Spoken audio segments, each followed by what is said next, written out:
ओ मेरे मीडिया वाले भाइयों, ओ दुनिया में इस्लाम के खिलाफ प्रोपेगेंडा करने वाले न्यूज चैनल वालों, कभी इस तरीके के वीडियो को भी अपने चैनलों पर लगाया करो, कभी इन बातों को भी अपने चैनलों पर लगाया करो।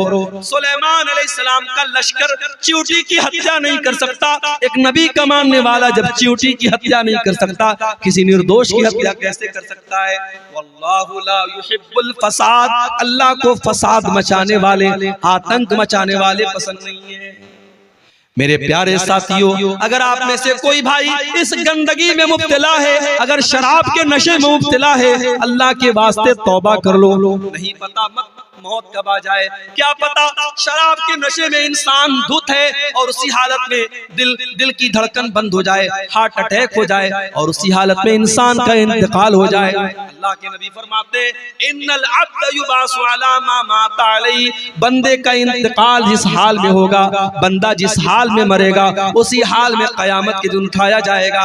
ऐ शराब पीने वाले, अगर तेरा इंतकाल उसी हालत में हो गया, कल कयामत के दिन अल्लाह की बारगाह में तू शराब के नशे में उठेगा, तो अल्लाह को क्या मुंह दिखाएगा, तो अल्लाह को क्या जवाब देगा? इस गंदी चीज से तू जल्दी से तौबा कर ले, अपने परिवार को, अपने आप को इससे तू नजात दे दे। मेरा रब कुरान में कहता है, वला तुल्कू बिअयदीकुम इलत तहलुका, अपने आप को हलाकत में न डालो। जो शराब आपको हलाकत में डाल रही है, जो बर्बाद कर रही है, उस शराब से अपने दामन को बचा लो मेरे भाई। या अय्युहल्लज़ीना आमनू मन यर्तद्द मिनकुम अन दीनिही फसौफा यातिल्लाहु बिक़ौमिन, ऐ ईमान वालो, अगर तुम अल्लाह के दीन से पलट जाओगे, अगर तुम अल्लाह के दीन से पीछे हो जाओगे, फिर जाओगे, अल्लाह ताला दूसरी कौम को ले आएगा और ऐसी कौम को लाएगा, युहिब्बुहुम व युहिब्बूनहु, अल्लाह उनसे मोहब्बत करेगा, वो अल्लाह से मोहब्बत करेंगे। अज़िल्लतिन अलल मोमिनीन, जो ईमान वालों के लिए बड़े नर्म होंगे, इज़्ज़तिन अलल काफिरीन, और काफिरों के लिए बड़े सख्त होंगे। युजाहिदून फी सबीलिल्लाह, अल्लाह ऐसे लोगों को लाएगा जो अल्लाह की राह में जिहाद करेंगे। वला यखाफून लौमत लाइम, और किसी की परवाह नहीं करेंगे, किसी से डरेंगे नहीं। अगर हम अल्लाह से मोहब्बत नहीं करेंगे, हम परवाह नहीं करेंगे कि अल्लाह हमसे खुश है कि नहीं, अल्लाह हमसे नाराज तो नहीं है, अगर हम इस बात की परवाह करना बंद कर देंगे, अल्लाह दूसरी कौम को ले आएगा और अल्लाह हमें जमीन से मिटा देगा। और आज हम कायनात में ये चीज मेरे भाइयों हम देख रहे हैं। तो आज की तकरीर का मेरा मौजू क्या है? वो कौन सी ऐसी चीजें हैं जो अल्लाह को पसंद नहीं है, जिनका नाम लेकर के अल्लाह ने कहा कि ये काम मत करना, ये काम मुझे पसंद नहीं है, मैं ये काम पसंद नहीं करता, अगर ये करोगे तो मैं नाराज हो जाऊंगा। भाई मोहब्बत करते हो ना अल्लाह से, अगर अल्लाह से मोहब्बत करते हो तो फिर परवाह करनी पड़ेगी कि अल्लाह को क्या पसंद है और क्या नापसंद है। तो आज हमारी तकरीर का टॉपिक है अल्लाह को क्या नापसंद है। तो सुनेंगे इंशाअल्लाह, और सिर्फ सुनना नहीं है, इंशाअल्लाह अमल भी करना है। जितनी चीजें बयान की जाएंगी कुरान की रोशनी में और हदीस की रोशनी में बयान की जाएंगी, और नंबर से मैं बयान करूंगा। और मकसद ये है कि इन चीजों से हम अपने आप को बचाएं, जिन चीजों का नाम लेकर के अल्लाह ने कहा कि ये चीज हमें पसंद नहीं है। आइए कुरान का दूसरा पारा खोलते हैं। अल्लाह फरमाता है, वक़ातिलू फी सबीलिल्लाहि अल्लज़ीना युक़ातिलूनकुम, ऐ ईमान वालो, तुम उनसे जंग करो जो तुमसे जंग करते हैं, तुम उनसे लड़ाई करो जो तुमसे लड़ाई करते हैं। वला तातदू, और देखो लड़ाई के मैदान में हद से तजावुज न करना, अल्लाह की बनाई हुई हद को पार न करना। इन्नल्लाह ला युहिब्बुल मुअतदीन, अल्लाह ताला हद पार करने वालों को पसंद नहीं करता। दुनिया वालों ने एक उसूल बनाया है। क्या उसूल है? Everything is fair in love and वार, प्यार में और जंग में सब जायज है। देखो आज जंग में क्या हो रहा है, एक तरफ हमास ने हमला किया इसराइल पर और 400-500 लोगों को मारा। मीडिया की रिपोर्ट्स ने बताया बच्चे भी मरे, औरतें भी मरे। इस्लाम के अकॉर्डिंग गलत है बच्चों को मारना, औरतों को मारना। जो जंग के मैदान में नहीं आया, जो लड़ नहीं रहा है, उसको नहीं मार सकते। अगर हमास के हमले में बच्चे मरे हम कंडेम करते हैं, अगर हमास के हमले में बेकसूर मरे हम मजम्मत करते हैं, हम निंदा करते हैं उसकी। मगर बदले में क्या हुआ?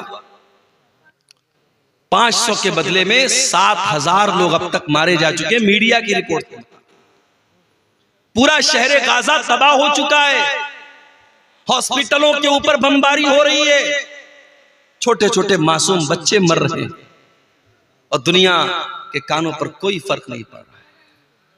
तो मेरे भाई, ये जंग है। जंग में लोग कहते हैं सब जायज है, बच्चे मरे जायज है, औरतें मरे जायज है। मेरे नबी ने क्या फरमाया? मेरे नबी जब जंग के मैदान में अपने सहाबा को भेजते हैं तो क्या फरमाते हैं? उग़ज़ू बिस्मिल्लाह, जाओ अल्लाह का नाम लेकर के लड़ो। वक़ातिलू फी सबीलिल्लाह, और जाओ तुम अल्लाह के रास्ते में जाकर के लड़ो। वला तक़तुलू वलीदन, किसी बच्चे को कत्ल न करना। वला तक़तुलू शैखन फ़ानिया, कोई ऐसा बूढ़ा इंसान है जो जंग के मैदान में लड़ नहीं रहा है, जो मैदान जंग से किनारे है, उसको खबरदार कत्ल न करना। वला तग़ुल्लू, जंग के मैदान में भी किसी के साथ खयानत मत करना, किसी के साथ धोखा मत करना, किसी के साथ फ्रॉड मत करना। वला तक़तऊ शजरतन, किसी पेड़ को न काटना, किसी इबादतगाह को मत गिराना, किसी के पूजा स्थल को मत गिराना। ये इस्लाम ने उसूल बताए। दुनिया का उसूल है जंग में सब जायज है, मेरे नबी का उसूल है नहीं, जंग के मैदान में भी सब जायज नहीं। वही बात कुरान कह रहा है, ऐ ईमान वालो, जब तुम अपने दुश्मनों से जंग करो, जब तुम अपने दुश्मनों से लड़ाई करो, वला तातदू, तो हद पार मत करो। अल्लाह ताला ने हर चीज की हद बनाई।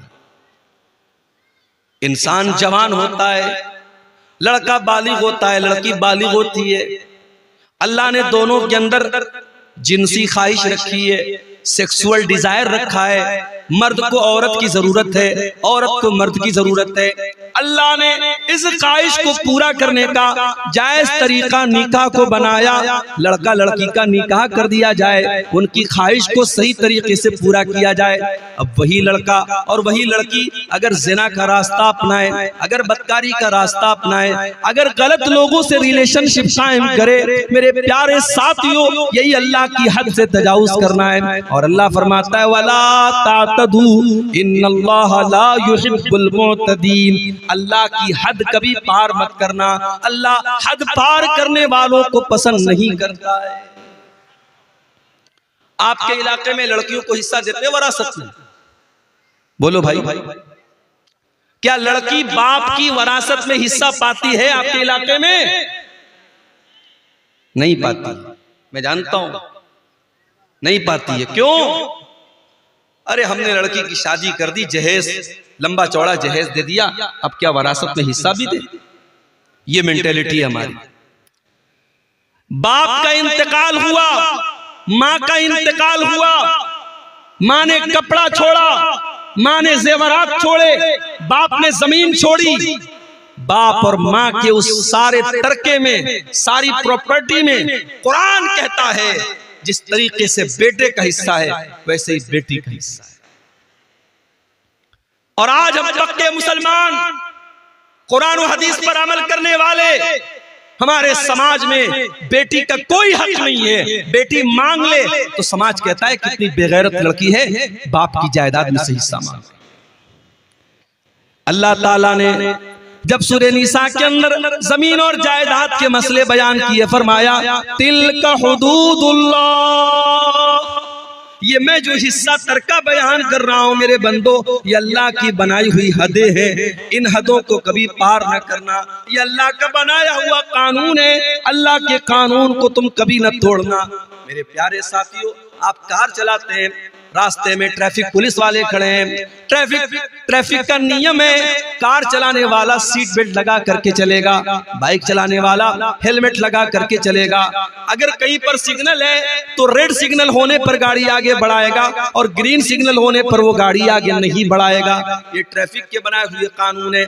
हमने ट्रैफिक का सिग्नल तोड़ दिया, हमने हेलमेट नहीं लगाया, हमने कार चलाने के टाइम सीट बेल्ट नहीं लगाया, कैमरा लगा हुआ है, ऑटोमेटिक कैमरा लगाए, कैमरे में फोटो आ गया कि जनाब आपने सीट बेल्ट नहीं लगाया, आपने हेलमेट नहीं लगाया।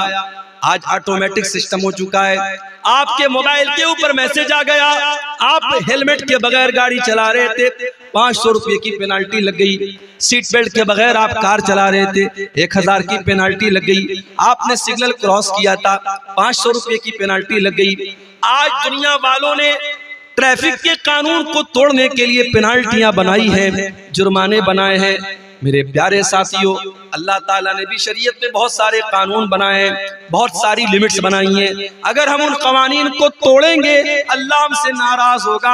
अल्लाह पेनाल्टी तो नहीं लगाएगा, लेकिन अल्लाह ताला नाराज होगा, और जब वो नाराज होगा तो फिर हमारा अंजाम बहुत बुरा होने वाला है। इसीलिए अल्लाह फरमाता है वला तातदू इन्नहु ला युहिब्बुल मुतदीन।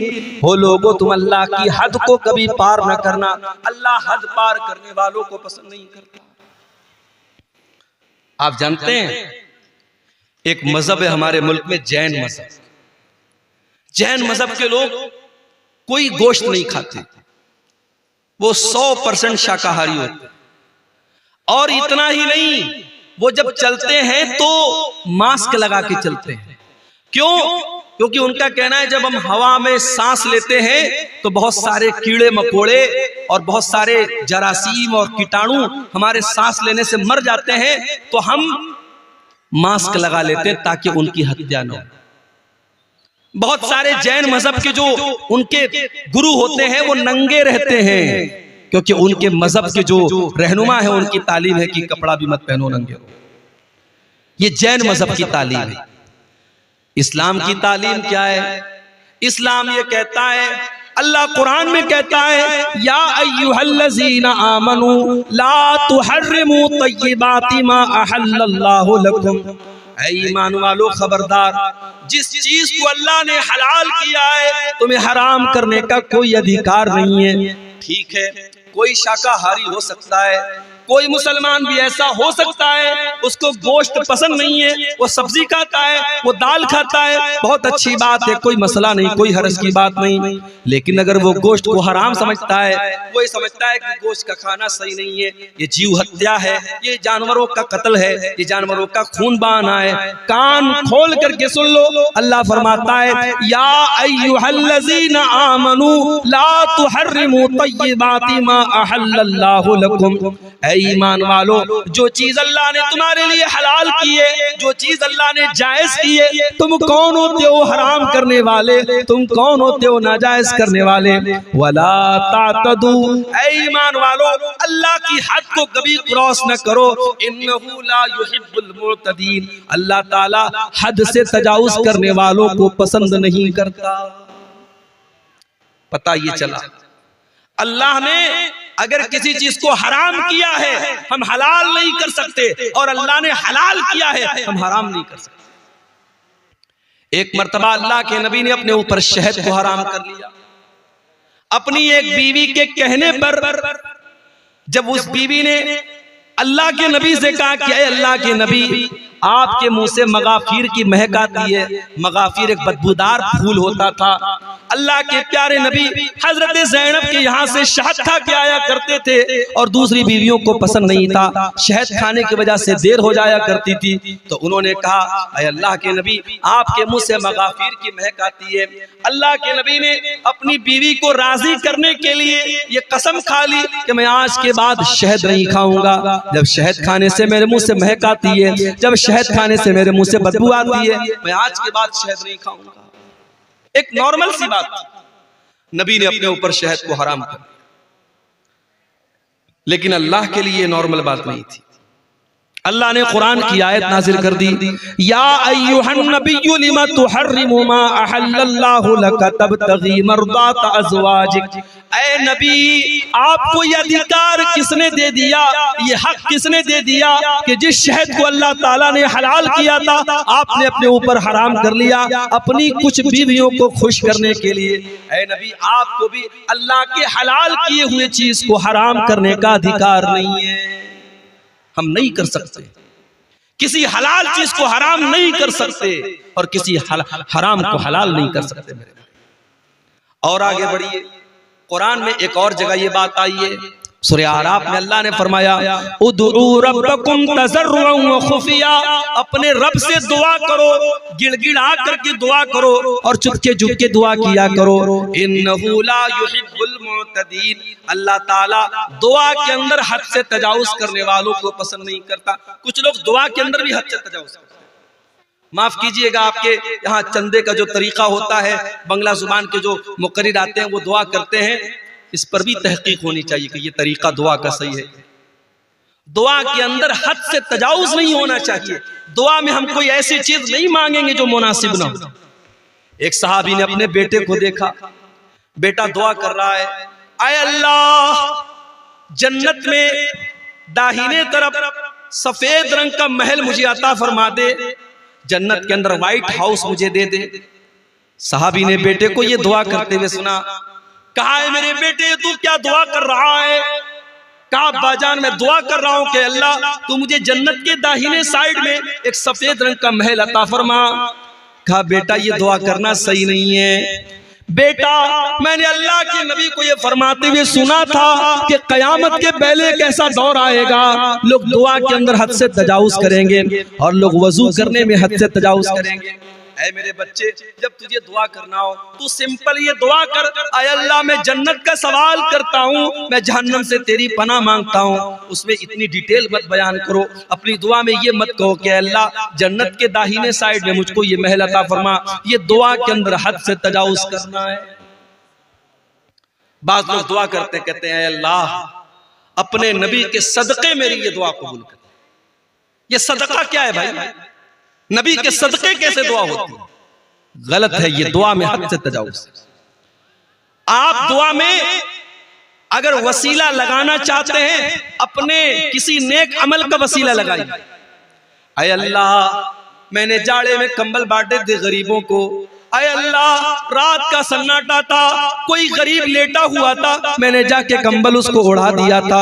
अय अल्लाह कोई देखने वाला नहीं था, कोई कैमरा वाला नहीं था, कोई रिकॉर्डिंग करने वाला नहीं था। अय अल्लाह मैंने तुझको राजी करने के लिए, तुझको खुश करने के लिए उस गरीब की मदद की थी। अय अल्लाह तू मेरी मग़फ़िरत फरमा दे, अय अल्लाह तू मेरी मुसीबत को दूर फरमा दे। ऐसे नेक अमल का वसीला आप लगा सकते। तो दुआ के अंदर भी हद से तजावुज नहीं होना चाहिए। तो पहली चीज जो अल्लाह ताला को बहुत नापसंद है मेरे भाइयों, वो क्या है? हद से तजावुज करना। और आगे बढ़िए, अल्लाह को दूसरी चीज जो बहुत ज्यादा नापसंद है, कुरान का दूसरा पारा खोलो, अल्लाह फरमाता है वइज़ा तवल्ला फिल अर्ज़ि सआ। मुनाफिकों के बारे में अल्लाह ने फरमाया कि मुनाफिक आदमी जब जमीन में चलता है तो वो क्या करता है? लियुफ़सिदा फिल अर्ज़ि व युहलिकल हर्स वन नस्ल वल्लाहु ला युहिब्बुल फसाद।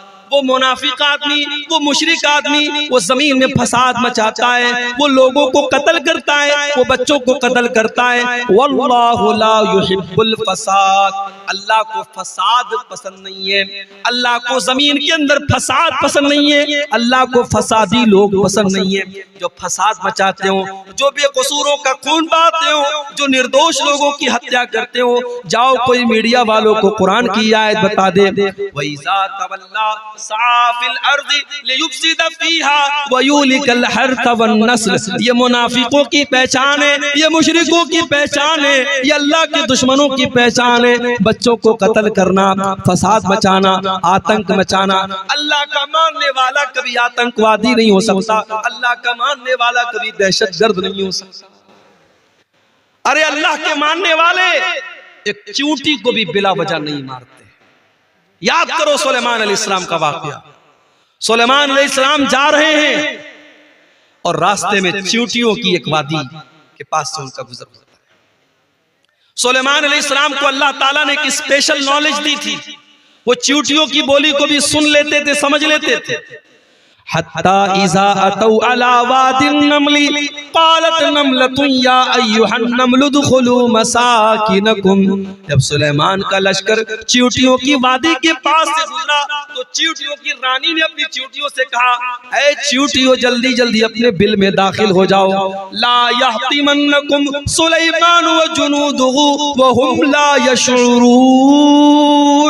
कहीं ऐसा न हो कि सुलेमान और उनका लश्कर अपने पांवों से तुम्हें रौंद डाले, तुम्हारे ऊपर चढ़ जाए, तुम्हें खत्म कर दे और उनको पता न चले। व हुम ला यशऊरून, उनको पता न चले। इसका मतलब कि जानबूझकर सुलेमान अलैहिस्सलाम चींटी को भी तकलीफ नहीं पहुंचा सकते। ओ मेरे मीडिया वाले भाइयों, ओ दुनिया में इस्लाम के खिलाफ प्रोपेगेंडा करने वाले न्यूज़ चैनल वालों, कभी इस तरीके के वीडियो को भी अपने चैनलों पर लगाया करो, कभी इन बातों को भी अपने चैनलों पर लगाया करो। सुलेमान अलैहिस्सलाम का लश्कर चींटी की हत्या नहीं कर सकता। एक नबी का मानने वाला जब चींटी की हत्या नहीं कर सकता, किसी निर्दोष की हत्या कैसे कर सकता है? वल्लाहु ला युहिब्बुल फसाद, अल्लाह को फसाद मचाने वाले, आतंक मचाने वाले पसंद नहीं है। इस्लाम तो वो मजहब है मेरे भाई, एक निर्दोष की हत्या, एक बेकसूर का खून बहाने वाला पूरी मानवता का हत्यारा है, पूरी इंसानियत का कातिल है। अल्लाह फरमाता है, मन कतल नफ्सन बिगैरि नफ्सिन औ फसादिन फिल अर्दी फकअन्नमा कतलन नास जमीआ। जिसने एक निर्दोष की हत्या की, उसने पूरी इंसानियत को कत्ल कर दिया। उसने इतना बड़ा पाप कर दिया कि पूरी इंसानियत को कत्ल कर दिया। वमन अहयाहा फकअन्नमा अहयन नास जमीआ। और एक इंसान की जान बचाने वाला पूरी इंसानियत की जान बचाने वाला है। मेरे प्यारे साथियों, दुनिया में पहला मर्डर किसने किया था? काबिल ने अपने भाई हाबिल का किया था, और औरत के चक्कर में किया था, लड़की के चक्कर में किया था। औरत के चक्कर में काबिल ने हाबिल को कत्ल किया था, दुनिया का पहला मर्डर किया था। अल्लाह के नबी फरमाते हैं, अब कयामत तक जितने मर्डर होंगे, जितने कत्ल होंगे, हर मर्डर और हर कत्ल का जिम्मेदार काबिल होगा, जो कि पहला कत्ल उसने किया था। पता ये चला कि जो बुराई की शुरुआत करता है, जो किसी गलत काम की शुरुआत करता है, उसके ऊपर कयामत तक और जब तक वो गलत काम होता रहेगा, उसका वबाल उसके ऊपर पड़ता रहेगा, उसकी सजा उसको मिलती रहेगी। इसलिए बुराई करने से ज्यादा खतरनाक बुराई की स्टार्टिंग करना है। हजरत लूत अलैहिस्सलाम की जो कौम थी, इग़लाम बाजी की और लड़के का लड़के के साथ बदकारी करना और मर्द का मर्द के साथ बदकारी करना, उनकी कौम के पहले ये गंदा काम दुनिया में कभी नहीं होता था। इस काम की शुरुआत की थी हजरत लूत अलैहिस्सलाम की कौम ने। इसीलिए जब हजरत लूत अलैहिस्सलाम ने अपनी कौम को समझाया तो कहा था कि ऐ मेरी कौम के लोगों, तुमने इस गंदगी की शुरुआत की है, और अगर यहाँ से ये गंदा काम शुरू हुआ तो जब तक ये गंदा काम होता रहेगा तुम्हें इसकी सजा मिलती रहेगी। मेरे प्यारे साथियों, अल्लाह तबारक व तआला को फसाद मचाने वाले, आतंक मचाने वाले, खून खराबा करने वाले लोग पसंद नहीं है। वल्लाहु ला युहिब्बुल फसाद, अल्लाह को फसाद पसंद है। अरे इस्लाम का तो ये हाल है।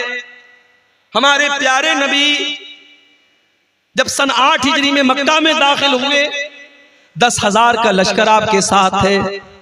मक्का के अंदर आप बड़ी फातिहाना शान के साथ दाखिल हो रहे हैं। ये वही मक्का है जहां से आपको निकाला गया है। ये वही मक्का है जहां अल्लाह की बारगाह में सजदा करना आपके लिए हराम कर दिया गया, जहां नमाज की हालत में आपका गला दबाने की कोशिश की गई, जहां नमाज की हालत में आपकी गर्दन में चादर डाली गई, जहां नमाज की हालत में आपकी गर्दन के ऊपर गंदगी डाली गई। ये वही मक्का है जहां के लोगों ने ग़ज़वे उहद में आपके चचा हमजा का कलेजा चबाया। ये वही मक्का है जहां के लोगों ने ग़ज़वे उहद में आपको मारा था, आपके दांत तोड़े थे, आपके चेहरे से खून बहा था। ये सारे वाक़यात आपने अपनी आंखों से देखे हैं। लेकिन मेरे प्यारे साथियों, आप देखिए सन 8 हिजरी में जब अल्लाह के नबी मक्का में दाखिल होते हैं, आप पहले खाने काबा को सारे बुतों से पाक करते हैं, और खाने काबा को बुतों से पाक करने के बाद जब आप खाने काबा के दरवाजे पर खड़े होते हैं तो आप क्या कहते हैं? ऐ मक्का वालों, ऐ कुरैश के लोगों, ये बताओ तुम अपने मोहम्मद से तुम्हें क्या उम्मीद है? मैं तुम्हारे साथ क्या सलूक करूंगा? सब भीगी बिल्ली बन जाते हैं, बड़े नरमी से कहते हैं, बड़े प्यार से कहते हैं, ऐ मोहम्मद सल्लल्लाहु अलैहि वसल्लम, आप तो बड़े अच्छे इंसान हैं, बड़े अच्छे बाप की औलाद हैं, आपसे अच्छी ही उम्मीद रखते हैं। आपने फरमाया इज़हबू अंतुम तुलका ला तस्रीब अलैकुमुल यौम, इज़हबू अंतुम तुलका, जाओ आज मोहम्मद रसूलुल्लाह किसी से बदला न लेंगे, किसी से इंतकाम न लेंगे, किसी का खून न बहाएंगे, जाओ तुम सबके सब आजाद हो, मोहम्मद रसूलुल्लाह किसी से बदला न लेंगे। जालिम से लिया जुल्म का बदला न किसी वक्त, मारा भी तो अखलाक की तलवार से मारा। मेरे प्यारे साथियों, ये मेरे नबी का किरदार है, इसलिए नबी का मानने वाला, इस्लाम का कलमा पढ़ने वाला कभी फसादी नहीं हो सकता, कभी आतंकवादी नहीं हो सकता। जो आतंकवादी है, जो दहशतगर्द है, वो कान खोल करके सुन ले, उसका इस्लाम से कोई ताल्लुक नहीं है। वल्लाहु ला युहिब्बुल फसाद, अल्लाह को फसाद बचाने वाले लोग पसंद नहीं है। और आगे बढ़िए, तीसरी चीज अल्लाह ने फरमाया सूरह आले इमरान के अंदर, कुल अतीउल्लाह व रसूलहू, कुल अतीउल्लाह व रसूला, ऐ नबी आप कह दीजिए अल्लाह की इताअत करो और रसूल की इताअत करो। फ़इन तवल्लौ फ़इन्नल्लाह ला युहिब्बुल काफिरीन, और ऐ नबी अगर ये लोग अल्लाह की इताअत ना करें और रसूल की इताअत ना करें तो इनको बता दो कि अल्लाह ताला काफिरों को पसंद नहीं करता, काफिरों को पसंद नहीं करता, अल्लाह को कुफ्र पसंद नहीं। कुफ्र का मतलब इनकार, जो अल्लाह को न माने, जो रसूल को न माने, जो अल्लाह की किताबों को न माने, जो अल्लाह के नबियों को न माने, जो अल्लाह के फरिश्तों को न माने, जो तकदीर को न माने, जो कयामत के दिन को न माने, जितनी चीजों पर ईमान लाना है उनमें से किसी चीज को न मानने वाला, उसके अंदर डाउट करने वाला, उनके अंदर शक करने वाला, वो काफिर हो जाता है। और काफिर को अल्लाह ताला पसंद नहीं करता। अल्लाह को मोमिनों से मोहब्बत है, अल्लाह को ईमान वालों से मोहब्बत है, अल्लाह काफिरों को पसंद नहीं करता। अल्लाह को कुफ्र से इतनी नफरत है, अगर कोई इंसान कुफ्र की हालत में मर जाए, अल्लाह फरमाता है वलल्लज़ीना यमूतूना वहुम कुफ्फार, जो कुफ्र की हालत में मर जाए और मरने के टाइम वो तौबा कर ले, उसकी तौबा का अल्लाह क्या कोई मतलब नहीं है। जो कुफ्र की हालत में मर गया वो हमेशा जहन्नम में रहेगा। अल्लाह का शुक्र अदा कीजिए मेरे भाई, हम और आप ईमान वाले, हम और आप मुसलमान हैं। अगर हम और आप मुसलमान न होते, ईमान वाले न होते, शायद हम भी किसी पत्थर के बुत के आगे आज सजदा कर रहे होते, शराब पी करके नाच रहे होते। ये अलग बात है, बिहार में नीतीश कुमार साहब ने शराब बंदी कर रखी है, लेकिन अंदर से टेबल के नीचे से बड़ी शराब पी जा रही है बिहार के अंदर। अभी झारखंड से मैं आ रहा था, आज शाम को भागलपुर से वहां मैंने जुमा पढ़ाया लालमटिया में, वहां से मैं स्कॉर्पियो से आ रहा था। जैसे ही बिहार में दाखिल हुई गाड़ी, पुलिस वाले लेडीज और जेंट्स गाड़ी को आके चेक करने लगे। मेरे साथ बच्चे थे, फैमिली थी, उन्होंने टार्च से देखा वेखा, चेक किया, चले गए। मैंने ड्राइवर साहब से पूछा ये इतनी गाड़ी चेक क्यों हो रही थी? बोले शराब का मामला होता ना, शराबबंदी, इसलिए वो शराब चेक कर रहे थे। पाबंदी है बिहार के अंदर, मगर हम सब जानते हैं कि शराब पी जा रही है। और अफसोस की बात यह है कि बड़ी तादाद में मुसलमान शराब पीते हैं। कितने मुसलमान हैं जो बगैर शराब पी अपने घर में दाखिल नहीं होते? नीतीश कुमार के डर से कितने लोगों ने शराब पीना बंद कर दिया। मेरे प्यारे साथियों, अल्लाह के डर से मुसलमान शराब पीना बंद न कर पाया। कितने अफसोस की बात है, सरकार का डंडा पड़ा तो शराब बंद हो गई, लेकिन अल्लाह ताला के अजाब का डर हमें शराब न छुड़ा सका। 1400 साल पहले के हालात देखो, जब अल्लाह ताला ने कुरान की आयत नाजिल की, क्या ईमान वालों, इन्नमल खम्रु वल मैसिरु वल अंसाबु वल अज़लामु रिजसुम मिन अमलिश शैतान। ईमान वालों, ये शराब का पीना, ये जुआ का खेलना, ये पासे के तीर के जरिए किस्मत का हाल मालूम करना, ये गैरुल्लाह के आस्ताने पर जानवरों को ज़बा करना, ये सब गंदे काम है, शैतान के काम है। फजतनिबू, इनसे बचो। जब कुरान की आयत नाजिल होती है, जब सूरह मायदा की आयत नाजिल होती है, सहाबे किराम जो एक जमाने से शराब पीते चले आए थे, जब अल्लाह ने कुरान में यह आयत नाजिल कर दी कि शराब गंदी चीज है, शैतान का काम है, शराब से बचो तब तभी तुम कामयाब हो सकते हो। सहाबा ने अपनी अपनी शराब को निकाल के गलियों में फेंक दिया, शराब के बर्तनों को तोड़ दिया। यहाँ तक कि कुछ साहबा शराब का बिजनेस करते थे, शराब का कारोबार करते थे, उनके पास लाखों की शराब थी, हजारों की शराब थी, उन्होंने सारी शराब को बर्बाद कर दिया। कहा जब शराब हराम है तो शराब का बिजनेस भी हराम है, शराब का कारोबार भी हराम है। उन्होंने सारी शराब को पानी की तरह बहा दिया। मेरे प्यारे साथियों, ईमान इसका नाम है, अल्लाह के रसूल की इत्तिबा इसका नाम है। कोई एडवर्टीजमेंट नहीं किया गया, कोई प्रचार नहीं किया गया, कोई रेडियो पर ऐलान न हुआ, कोई माइक में लाउड स्पीकर में ऐलान न हुआ, बस नबी ने एक ऐलान करवा दिया। कुरान की आयत नाजिल हुई और अल्लाह के नबी ने कुरान की आयत पढ़ के सुना दी कि अल्लाह कह रहा है कि शराब गंदी चीज है, इससे बचो। इससे बढ़ के गंदी चीज क्या होगी मेरे भाई? आज शराब पी करके आदमी घर में आता है, जुबान से गंदी गंदी गालियां निकालता है, शराब पी के घर में आता है, अपनी बहन और बेटी को भी गंदी गंदी बातें कहता है, शराब पी करके घर में आता है, अपने बच्चों के सामने नाजेबा बातें करता है, शराब पी करके अपनी बीवी की कमाई खाता है, शराब पी करके अपनी सारी कमाई को लुटा देता है।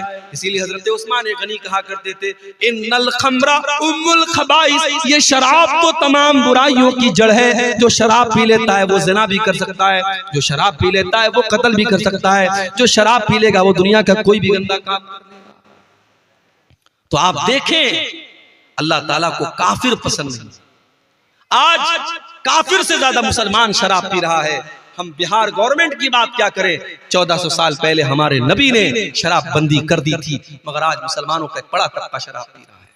मेरे प्यारे साथियों, अगर आप में से कोई भाई इस गंदगी में मुब्तला है, अगर शराब के नशे में मुब्तला है, अल्लाह के वास्ते तौबा कर लो। नहीं पता मौत कब आ जाए, क्या पता शराब के नशे में इंसान धुत है और उसी हालत में दिल की धड़कन बंद हो जाए, हार्ट अटैक हो जाए और उसी हालत में इंसान का इंतकाल हो जाए। अल्लाह के नबी फरमाते, इन्नल अब्द युबासु अला मा माता अलैहि, बंदे का इंतकाल जिस हाल में होगा, बंदा जिस हाल में मरेगा, उसी हाल में कयामत के दिन उठाया जाएगा।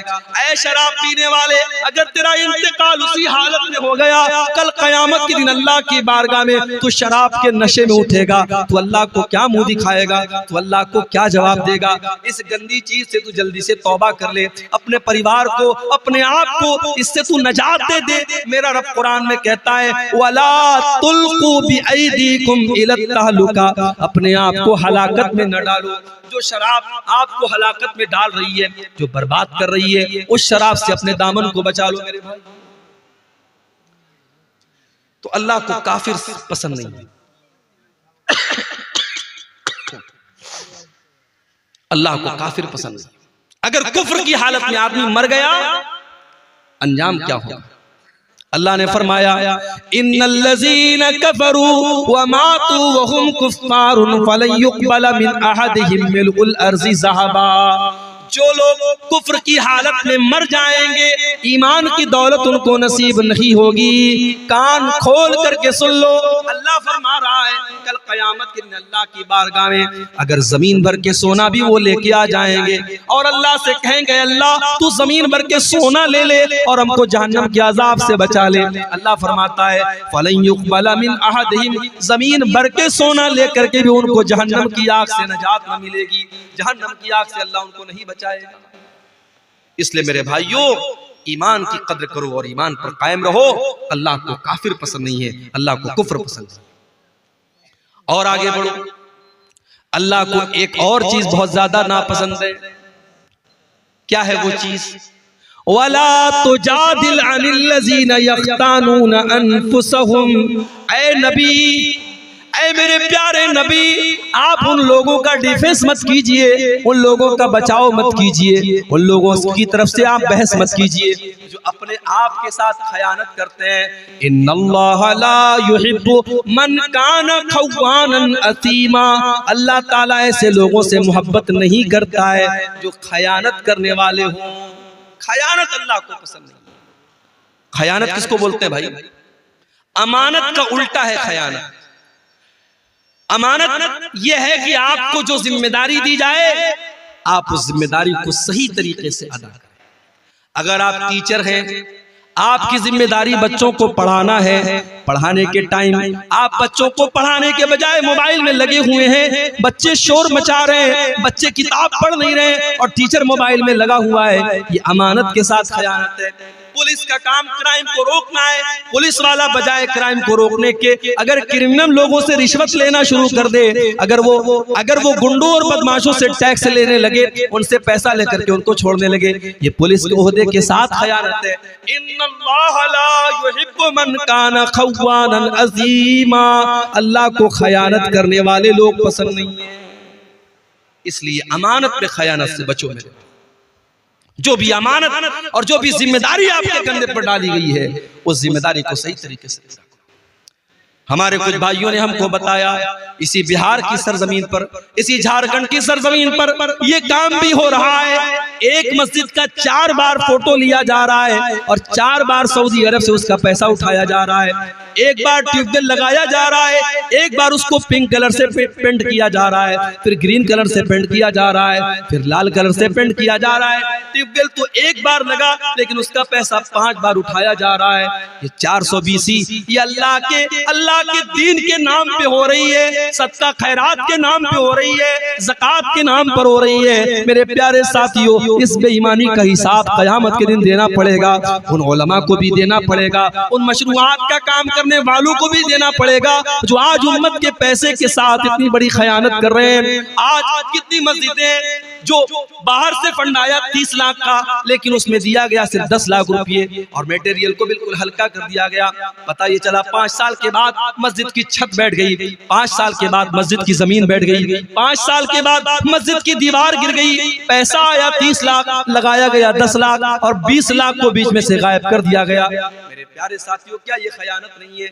इन्नल्लाह ला युहिब्बु मन काना खव्वानन अतीमा, अल्लाह ताला खयानत करने वालों को पसंद नहीं करता। और एक बात और कहना चाहता हूं, यहाँ बहुत सारे हमारे बुजुर्ग भाई भी बैठे हैं, औलाद वाले बैठे हैं, हमारी कुछ माएँ भी बैठी होंगी। वो माएँ हैं जिनकी घर में बेटियां हैं। अगर आप एक बेटी की माँ हैं, अगर आप एक बेटे के बाप हैं, ये बेटे और बेटी भी आपके कंधे पर अल्लाह की अमानत है।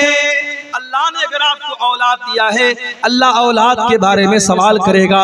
अल्लाह के नबी फरमाते हैं, कुल्लुकुम राइउन व कुल्लुकुम मसऊलुन अन रइयतिही, हो लोगो तुम सब के सब जिम्मेदार हो और तुमसे तुम्हारी जिम्मेदारी के बारे में सवाल किया जाएगा। फर्रजुलु राइन अला अहली बैतिही, इंसान अपने घर वालों का जिम्मेदार है, अपनी फैमिली का जिम्मेदार है, अपने परिवार का जिम्मेदार है और इंसान से उसके परिवार के बारे में सवाल किया जाएगा। वल मरअतु राइयतुन अला बैति ज़ौजिहा, और औरत अपने घर की जिम्मेदार है। शौहर तो नौकरी पे चला गया, शौहर तो दुकान पे चला गया, शौहर तो कारोबार पे चला गया, घर में 24 घंटे रहने वाली तो औरत है। घर में जवान बेटी किससे बातें कर रही है, रात को कहां 2-2 बजे तक मोबाइल पे लगी हुई है, रात को वो कहां जा रही है। आज अगर माँ इस बात की परवाह नहीं करती और बेटी रात रात भर गैर महरमों से चैटिंग कर रही है, कान खोल करके सुन लो मेरी माओ, बेटी तो गुनहगार होगी, बेटी की माँ को भी अल्लाह का हिसाब देना पड़ेगा। इन्नल्लाह ला युहिब्बु मन काना खव्वानन असीमा, अल्लाह ताला को खयानत करने वाले पसंद नहीं है। और आगे बढ़िए, अल्लाह को एक और चीज बहुत नापसंद है और वो चीज है इसराफ, हद से तजावुज करना। या बनी आदम खुज़ू ज़ीनतकुम इंद कुल्लि मस्जिद, ऐ आदम के बेटो, जब तुम मस्जिद में जाया करो, जब तुम नमाज पढ़ने जाया करो, तो अपनी जीनत को अपना लिया करो। लोग अक्सर ये सवाल करते हैं, शेख साहब नमाज में टोपी का लगाना कैसा है? भाई साहब, टोपी का लगाना फर्ज नहीं है, टोपी का लगाना वाजिब नहीं है, टोपी का लगाना सुन्नत नहीं है, मगर टोपी हमारे कल्चर का एक हिस्सा है। हमारे देश में, हमारे मुल्क में मुसलमान की पहचान होती है टोपी से। हमारे कल्चर का, हमारी संस्कृति का, हमारी तहजीब का एक हिस्सा है। आप शादी में टोपी लगा रहे हैं, आप जनाजे में टोपी लगा रहे हैं, और मस्जिद में आप आते हैं तो जानबूझ के आप खुले सर नमाज पढ़ रहे हैं, ये मुनासिब नहीं है। अल्लाह कुरान में कहता है या बनी आदम खुजू ज़ीनतकुम इंद कुल्ली मस्जिद, ऐ बनी आदम, ऐ आदम की औलाद, जब तुम मस्जिद में जाया करो, जब तुम नमाज पढ़ने जाया करो तो अपनी जीनत को अपना लो, ऐसा लिबास पहनो जिस लिबास को पहन करके तुम अच्छे लगो। भाई नमाज तो बनियाइन में भी हो जाएगा। अगर मर्द का नाफ से लेकर के घुटने तक का हिस्सा ढका हुआ है और कंधा ढका हुआ है तो नमाज तो ऐसे भी हो जाएगा। मगर आप बनियाइन पहन के और एक छोटा सा गमछा बांध करके मस्जिद में आए, ये मुनासिब नहीं है। आप उस ड्रेस में आए जो आपकी बेहतरीन ड्रेस है, जिस ड्रेस में आप अच्छे लोगों के पास उठते हैं बैठते हैं। अल्लाह कह रहा है ऐ आदम की औलाद, जब तुम मस्जिद में आओ तो अपनी जीनत को अपना लो।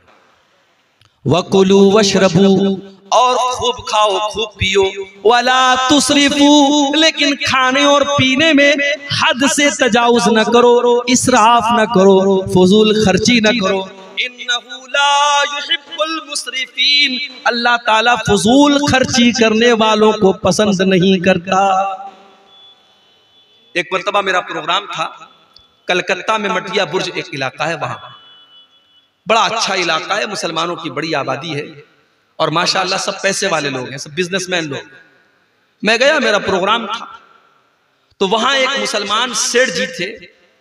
मुझे लोगों ने बताया कि उनकी बेटी की शादी हुई तो उन्होंने 5 करोड़ रुपए का जेवर अपनी बेटी को बना के दिया। 5 करोड़ रुपए का जेवर उन्होंने अपनी बेटी को दिया, ये दिखाने के लिए साहब में बहुत पैसे वाला। भाई दौलत है तुम्हारे पास, इसका मतलब ये नहीं है कि तुम उसको जहां चाहे और जैसे चाहो उड़ा दो। इस उम्मत में आज कितनी करीब बहनें हैं जो अपने बच्चों का खर्च चलाने के लिए दूसरों के घर में जाके सफाई का काम करती हैं, बर्तन मांजती हैं, तब उनका परिवार चलता है। इस उम्मत में आज भी कितने बच्चे हैं जो एक टाइम का खाना खाते हैं, दूसरे टाइम का खाना उन्हें नसीब नहीं होता। इस उम्मत में आज भी कितने लोग हैं जिनके सर पर छत नहीं है, जिनके पास अपना मकान नहीं है, जो सड़कों और चौराहों पर रात में खुले आसमान के नीचे रात गुजारते हैं। जिस उम्मत का ये हाल हो, जिस कौम का ये हाल हो, उस कौम के लोग, उस कौम के अमीर उमरा 5-5 करोड़ रुपए के जेवरात अपनी बेटियों को शादी में दे रहे, पूरे जेवरात से अपनी बेटी को लाते रहे हैं। क्या ये फजूल खर्ची नहीं है मेरे भाई? अल्लाह के नबी फरमाते हैं कयामत के दिन इंसान ला तज़ूलु कदमा इब्ने आदम मिन इंद रब्बिही यौमल क़ियामा, कयामत के दिन इंसान 5 सवालों का जवाब दिए बगैर अपनी जगह से टस से मस नहीं हो सकता। 5 सवालों का जवाब सबको देना है, मुझे भी देना है, आपको भी देना है, आलिम को भी देना है, जाहिल को भी देना है, आम आदमी को भी देना है और वीआईपी को भी देना है। 5 सवालों का जवाब सबको देना है। पहला सवाल अन उम्रिही फीमा अफना, तूने अपनी जिंदगी को कहां गुजारा। दूसरा सवाल वन शबाबिही फीमा अबला, तूने अपनी जवानी को कहां गुजारा। तीसरा सवाल वन मालिही मिन ऐन इक्तसबहु, तूने माल कहां से कमाया। चौथा सवाल फीमा अनफक़हु, तूने माल कहां पर खर्च किया। माल कहां पर खर्च किया इसका भी हिसाब देना पड़ेगा। अपनी महबूबाओं के लिए रिचार्ज करवाने वाले हमारे मनचले नौजवान, वो 100-200 रुपए का जो रिचार्ज कराते हैं अपनी कानों की लज्जत के लिए और बदकारी के लिए, वो भी तैयार रहे। माल कहां पे खर्च हो रहा है हिसाब देना पड़ेगा। और माल कैसे कमा रहे हो, ड्रीम 11 के जरिए कमा रहे हो, सट्टेबाजी के जरिए कमा रहे हो। अभी हमारे व्हाट्सएप पर एक मैसेज आया कि क्रिकेट के मैच में सट्टा लगाना हो तो हमसे कांटेक्ट कीजिए, हमारे ग्रुप को ज्वाइन कर लीजिए, हम 100% बिल्कुल सही भविष्यवाणी करते हैं। मैंने खोला वो ग्रुप, देखा, मैंने सोचा कि देखिए ये क्या भविष्यवाणी करता है। आज पाकिस्तान का और साउथ अफ्रीका का मैच था, उसने कहा ये मैच पाकिस्तान जीतेगा। अब कितने लोगों ने उसके कहने पर सट्टा लगा दिया होगा, लाखों का, करोड़ों का, और शाम रात होते होते जब रिजल्ट आया पता लगा पाकिस्तान हार गई और साउथ अफ्रीका जीत गई।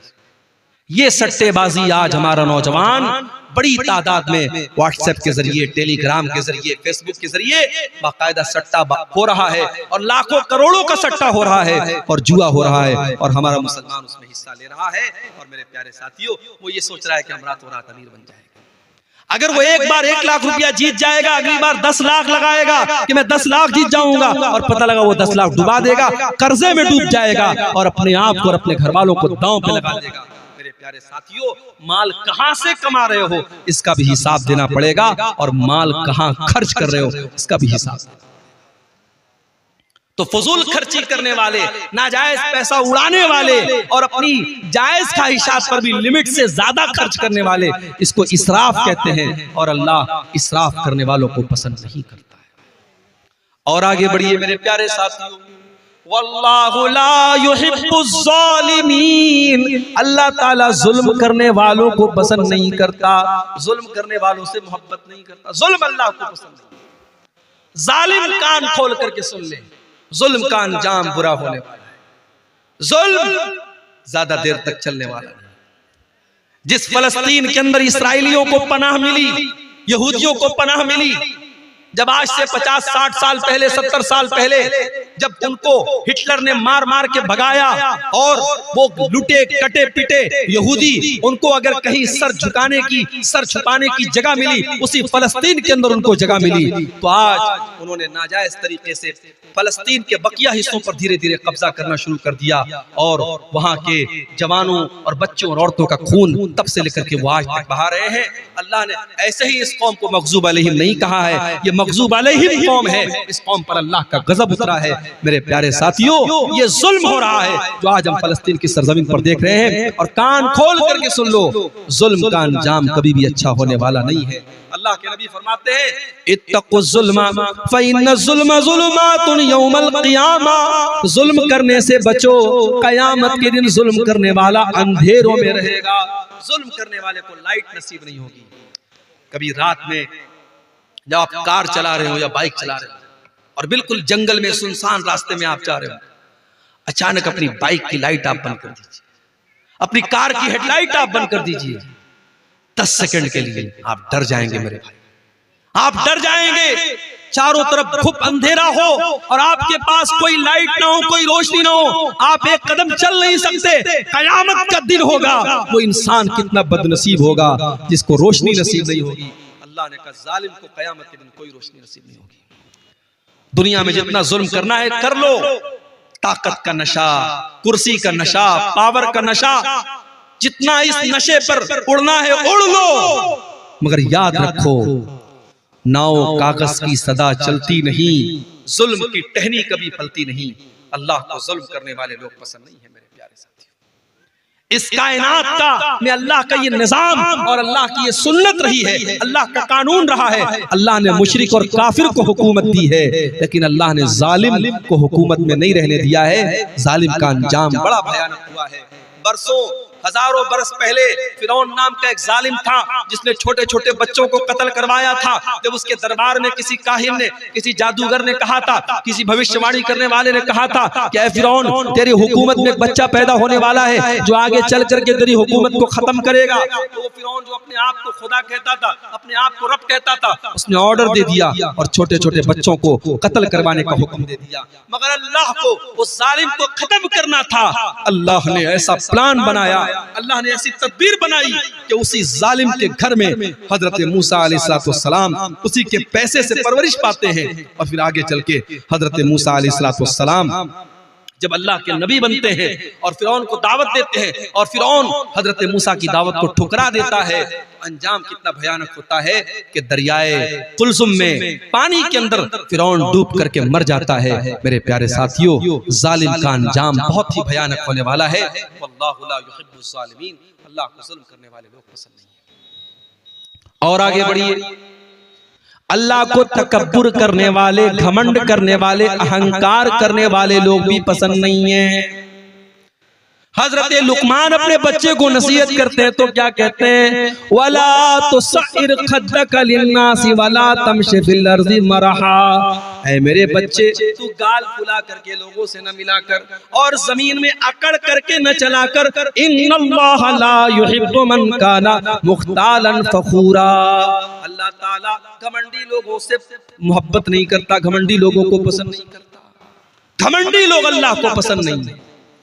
कारून बड़ी दौलत वाला था, उसको अपनी दौलत पर बड़ा नाज था, लेकिन कारून के कौम में जो नेक लोग थे, जो ईमान वाले लोग थे, उन्होंने कारून को नसीहत की और कहा कि ऐ कारून ला तफरह, अपनी दौलत पर इतराना नहीं, अपनी दौलत पर गुरूर नहीं करना।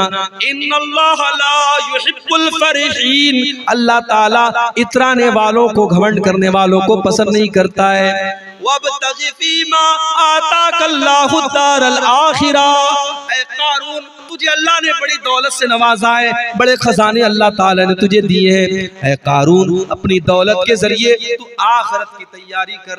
ओ मेरे प्यारे साथियों, आज अल्लाह ने आपको दौलत वाला बनाया है, अपनी दौलत को अल्लाह के रास्ते में खर्च किया करो, मस्जिदों में दिया करो, मदरसों में दिया करो, कार खैर में दिया करो, अपनी आखिरत बनाया करो। वला तंसा नसीबक मिनद दुनिया, मैं ये नहीं कहता कि दुनिया को भूल जाओ, दुनिया में जो तुम्हारा हक है, दुनिया में जो तुम्हारा हिस्सा है, दुनिया का हिस्सा तुम उससे खूब फायदा उठा लो, लेकिन असल तैयारी आखिरत की करो।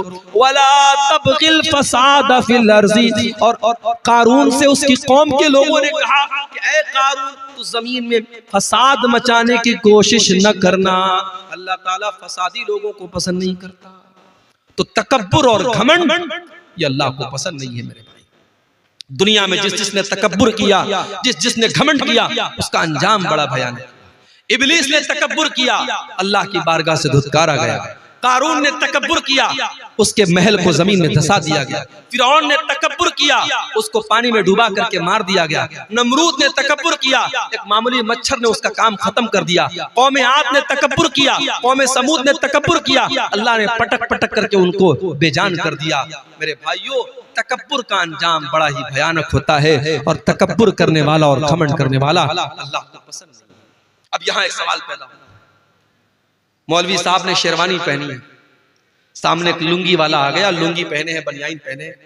अब मौलवी साहब के दिल में फीलिंग आई कि यार मैं 10,000 रुपए का कपड़ा पहना हूं, ये 500 रुपए का कपड़ा पहना है। मौलवी साहब के अंदर एक फीलिंग आई, हाजी साहब के अंदर एक फीलिंग आई कि मैं पैसे वाला आदमी हूं, मेरा कपड़ा इसके कपड़े से अच्छा है। तो क्या अच्छा कपड़ा पहनना ये हराम है? अगर हम पैसे वाले हैं, दौलत वाले हैं, तो क्या हम महंगा कपड़ा नहीं पहन सकते, अच्छा कपड़ा नहीं पहन सकते?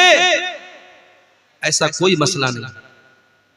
आप अगर पैसे वाले हैं, आप अगर दौलत वाले हैं, तो आप अच्छा कपड़ा पहन सकते हैं, बल्कि पहनना चाहिए, पहनना चाहिए।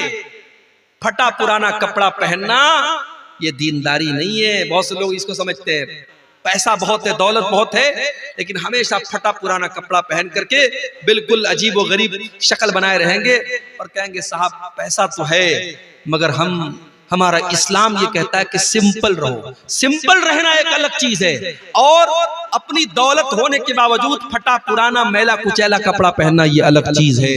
अल्लाह के नबी के एक सहाबी आए, अल्लाह के नबी ने देखा कि बड़ी उनके कपड़े बड़े मैले कुचैले हैं। आपने कहा दौलत है तुम्हारे पास, पैसा है तुम्हारे पास? कहा अल्लाह के नबी बहुत दौलत है, इतनी बकरियां हैं मेरे पास, इतने ऊंट है मेरे पास, इतने गुलाम है मेरे पास, बहुत दौलत है, बहुत पैसा है। अल्लाह के नबी ने फरमाया इन आताकल्लाहु मालन फलयुरा असरु निअमतिल्लाहि अलैहि। ऐ मेरे सहाबी, अगर अल्लाह ने तुमको दौलत से नवाजा है तो दौलत का असर तुम्हारे ऊपर जाहिर होना चाहिए। अच्छा कपड़ा पहना करो, अपनी हैसियत के मुताबिक कपड़ा पहना करो।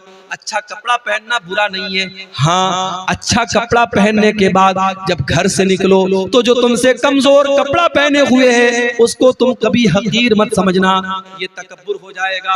अल्लाह के नबी फरमाते हैं इन्नल्लाह जमीलुन युहिब्बुल जमाल, अल्लाह ताला खूबसूरत है और खूबसूरती को पसंद करता है। अच्छा कपड़ा पहनना ये गुनाह नहीं है, अच्छा जूता पहनना ये गुनाह नहीं है, बल्कि गुनाह क्या है? अल किब्रु बत्रुल हक़ व गमतुन नास। तकब्बुर ये है, घमंड ये है, इंसान दूसरों को हकीर समझे, दूसरों को मामूली समझे और अपने आप को बड़ा समझे, ये तकब्बुर है मेरे प्यारे साथियों। और मेरे नबी ने और अल्लाह ने तकब्बुर से मना किया है। अल्लाह के नबी ने तो यहाँ तक फरमाया ला यदखुलुल जन्नत मन कान फी क़ल्बिही मिस्क़ालु ज़र्रतिन मिनल किब्र, जिसके दिल में जर्रा बराबर भी तकब्बुर होगा, घमंड होगा, अहंकार होगा, वो जन्नत में नहीं जाएगा। इसलिए तकब्बुर से बचो, तवाज़ु, अपने अंदर नरमी पैदा करो, अपने आप को छोटा समझो, लोगों से घुल मिल करके रहो। अल्लाह ताला ऐसे लोगों से मोहब्बत करता है, और जो अपने आप को छोटा बना लेता है, मन तवाज़ा लिल्लाहि रफ़अहुल्लाह, अल्लाह उसको और बुलंदी अता करता है। इसी तरीके से मेरे प्यारे साथियों, अल्लाह ताला उन लोगों को भी पसंद नहीं करता है जो बेहुदा बातें अपने मुंह से निकालते हैं, जो गंदी बातें अपने मुंह से निकालते हैं। अल्लाह के नबी फरमाते हैं, बुखारी और मुस्लिम की रिवायत है, बड़े गौर से सुनिएगा, मैं समझ रहा हूँ रात का आखिरी टाइम है, आपके सब्र का इम्तिहान ले रहा हूँ, मगर बड़ी इंपॉर्टेंट बातें बयान कर रहा हूँ, सुन के जाइए। अल्लाह के नबी फरमाते हैं, अल्लाह ताला ऐसे लोगों से नफरत करता है, ऐसे लोगों को पसंद नहीं करता है जो फाहिश होते हैं और जो बजी होते हैं। फाहिश और बजी किसको कहते हैं? जिसकी जुबान गंदी होती है, जो जुबान से गाली बकता है, जो जुबान से बेहुदा बातें करता है, अल्लाह ऐसे लोगों को पसंद नहीं करता है। मेरे प्यारे साथियों, जुबान की हिफाजत करो, गाली गलौज से अपने आप को बचाओ।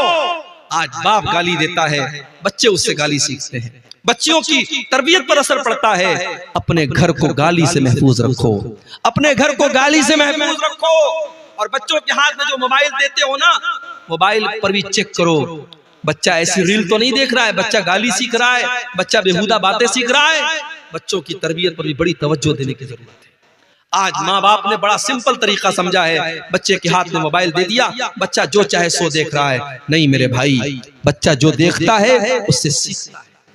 3 साल का बच्चा भी अगर वीडियो देख रहा है तो सीख रहा है। आप देखिए आपका बच्चा क्या देख रहा है। अगर आपने नहीं देखा, अंजाम बड़ा भयानक होगा। अरबी का एक शायर कहता है, लैसल यतीम मन इंतहा अबवाहु मिन हम्मिल हयाति व खल्लफाहु ज़लीला। यतीम वो नहीं है जिसके माँ बाप उसे दुनिया में छोड़ के चले जाएं। इन्नल यतीमा हुवल्लज़ी तल्का लहू उम्मन तखल्लत अव अबम मशगूला।